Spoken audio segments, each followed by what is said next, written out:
السلام علیکم ناظرین، آج کی اس ویڈیو میں ہم آپ کو پاکستان میں موجود کھنجراب پاس کے بارے میں بتائیں گے۔ اس سے پہلے کہ ہم اس خوبصورت جگہ کے بارے میں بتائیں، آپ سے درخواست کرتے چلیں کہ یوٹیوب کے اس منفرد چینل دلکش ٹی وی کو سبسکرائب کرتے ہوئے ساتھ موجود گھنٹی کے بٹن کو بھی دبا دیں تاکہ ہر نئی آنے والی ویڈیو کی نوٹیفیکیشن آپ تک باقاعدگی کے ساتھ پہنچتی رہے۔ آئیے ناظرین، چلتے ہیں آج کے موضوع کی جانب۔ کھنجراب پاس دنیا کا سب سے اونچا بارڈر کراسنگ ہے۔ کھنجراب پاس پاکستان کی شمالی سرحد پر چین کے ساتھ ایک اونچی پہاڑی دریا ہے جو سطح سمندر سے 73.7333 میٹر یعنی 15,528 فٹ کی بلندی پر واقع ہے۔ کھنجراب درہ دنیا کا سب سے اونچی سرحد عبور کرنے اور شاہراہ قراقرم کا بلند مقام ہے اور اس کی بلندی 4,693 میٹر اور 15,397 فٹ ہے۔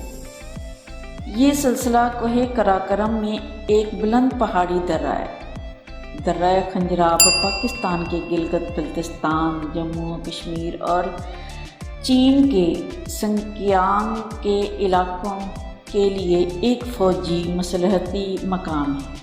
اس کا نام وقی زبان سے ہے جس کا مطلب پانی کا چشمہ یا گرتا ہوا پانی ہے۔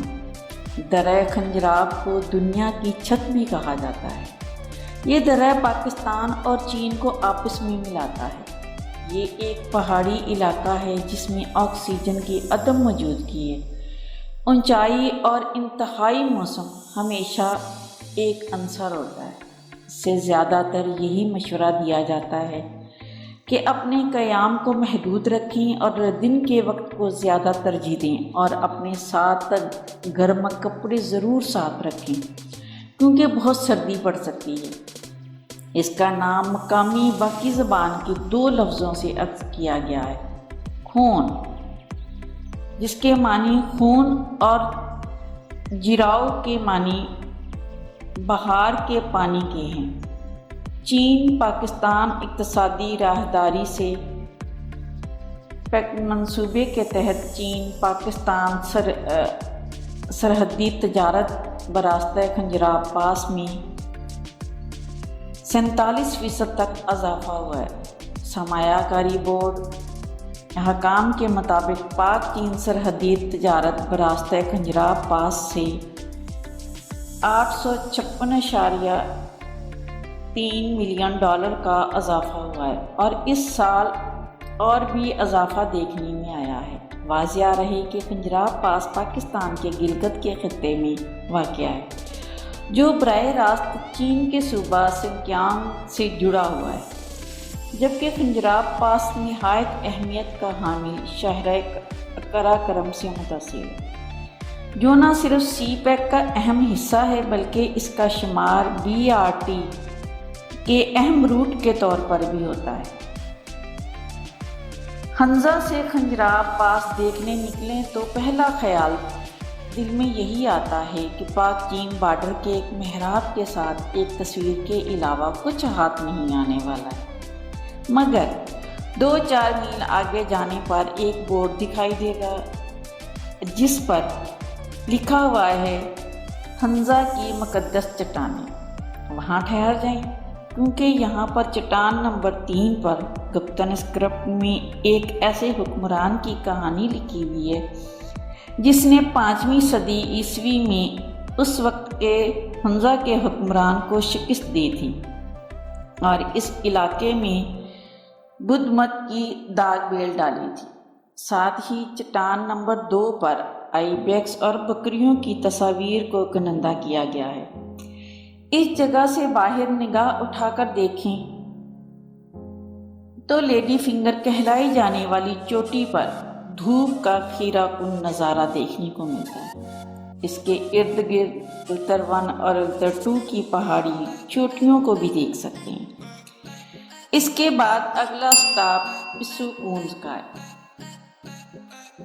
اور راستے میں عطا آباد جھیل بھی نظر آئے گی، جو چند سال پہلے ایک لینڈ سلائڈنگ کے نتیجے میں بننے والی اس جھیل کو پاکستان جیسے ملک کے لیے ایک قدرتی تحفہ ہے۔ وسیع و عریض رقبے پر محیط نیلگوں پانی والی یہ دلکش جھیل خوبصورتی کے جوبن پر ہے۔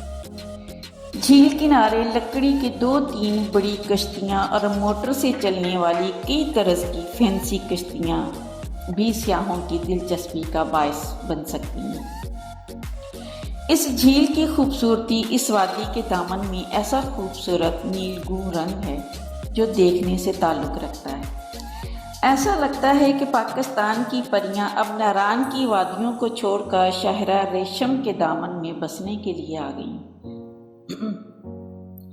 اس خوشکن نظارے کو دیکھتے ہوئے پسو کونز کی طرف آ جائیں، جو دور سے ہی اپنی موجودگی کا احساس دلانے لگتی ہیں، لیکن ان کے جلوے ان کے ویو پوائنٹ سے زیادہ اچھے نظر آتے ہیں۔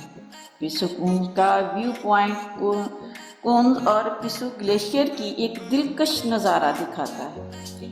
اکثر لوگوں کو کہتے سنا ہے کہ پہاڑوں کی طرف جا کر کیا کرنا ہے، وہاں سوائے پہاڑوں کے اور کچھ نہیں ہے، مگر ان کو کون بتائے کہ جیسے ہر انسان کی شکل و صورت ایک دوسرے سے مختلف رنگ رکھتے ہیں، بالکل اسی طرح یہ پہاڑ بھی ایک دوسرے سے مختلف رنگ رکھتے ہیں۔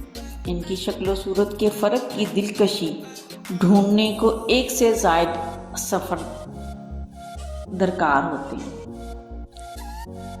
پھر یہ پتھر بھی آپ سے بات کرتے ہوئے محسوس ہوتے ہیں۔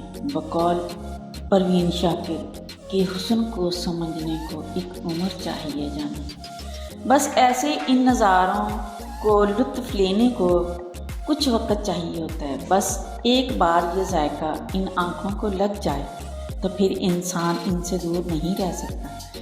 اس لیے کچھ وقت ان خوبصورت پہاڑیوں سے اپنی نگاہوں کو آسودہ ضرور کریں۔ اس کے بعد سوسک نامی ایک مقام آتا ہے، وہاں دیکھ کر ایسا لگتا ہے جیسے ٹرکوں کے کسی بڑے ڈپو میں آ گئے۔ دراصل یہی شہر وہ مقام ہے جہاں تک چینی ٹرک سامان پہنچاتے ہیں اور پھر یہاں سے یہ سامان پاکستانی ٹرکوں کے ذریعے اگلی منزل تک بھیجا جاتا ہے۔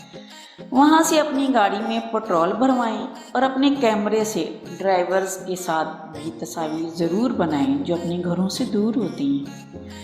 وہاں کے مقامی ہوٹل سے چائے پی کر تازہ دم ہو سکتے ہیں۔ پھر تھوڑی دور آگے جائیں تو ایک چیک پوسٹ نظر آئے، وہاں سامنے والی پہاڑی پر مارخور بھی نظر آئیں گے اور پہلی بار اپنی آنکھوں سے پاکستان کا قومی جانور دیکھنے کو ملتا ہے۔ وہاں پر یاک بھی نظر آتے ہیں۔ یہ جنگلی نسل کے بیل ہیں جو اس علاقے میں پائے جاتے ہیں، خوب موٹے تازے اور بڑے بڑے سینگوں والے ہوتے ہیں۔ وہاں یاک کے گوشت کے تکے بھی ملتے ہیں۔ دیوقامت پہاڑوں کے دامن میں اس سڑک پر چلتے چلتے کھنجراب پاس تک جا پہنچتے ہیں، جسے پاک چین بارڈر کا درجہ حاصل ہے۔ یہاں کا درجہ حرارت -4 سے 5 کے قریب ہوتا ہے۔ سامنے ایک ATM مشین بھی نظر آتی ہے جس پر جلی حروفوں سے لکھا ہوا ہوتا ہے، یہ دنیا کی بلند ترین ATM مشین ہے۔ وہاں پر جہاں ایک غیر طے شدہ پارکنگ ہے، وہاں ایک فوڈ ٹرک بھی ہے جہاں چائے، کافی اور فرنچ فرائز بھی ملتے ہیں، اور اس کی کوالٹی بہت اچھی ہے۔ ایسا لگتا ہے جیسے کوئی شخص یورپ سے نہ صرف یہ آئیڈیا لایا ہے بلکہ اس کی کوالٹی کو برقرار رکھنے کی کوشش بھی کی گئی ہے۔ چائے اور فرنچ فرائز سے لطف اندوز ہونے کے بعد سامنے والے چینی بارڈر کے محراب کے ساتھ تصاویر بنوائیں۔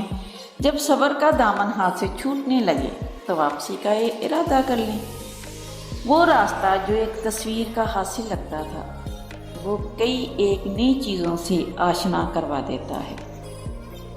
جس نے کھنجراب پاس نہیں دیکھا اس نے کچھ نہیں دیکھا۔ پیارے ناظرین، امید ہے آپ سب کو یہ ویڈیو بھی ضرور پسند آئے گی، اور پسند آنے کی صورت میں اسے لائک کیجئے، فیس بک، واٹس ایپ اور اپنے دیگر سیاحت کے شوقین دوستوں کے ساتھ شیئر کرتے ہوئے ہماری حوصلہ افزائی بھی کیجیے، اور کمنٹ باکس میں اپنی قیمتی تجاویز سے ضرور آگاہ رکھیے۔ آج کی ویڈیو میں بس اتنا ہی۔ اللہ نگہبان۔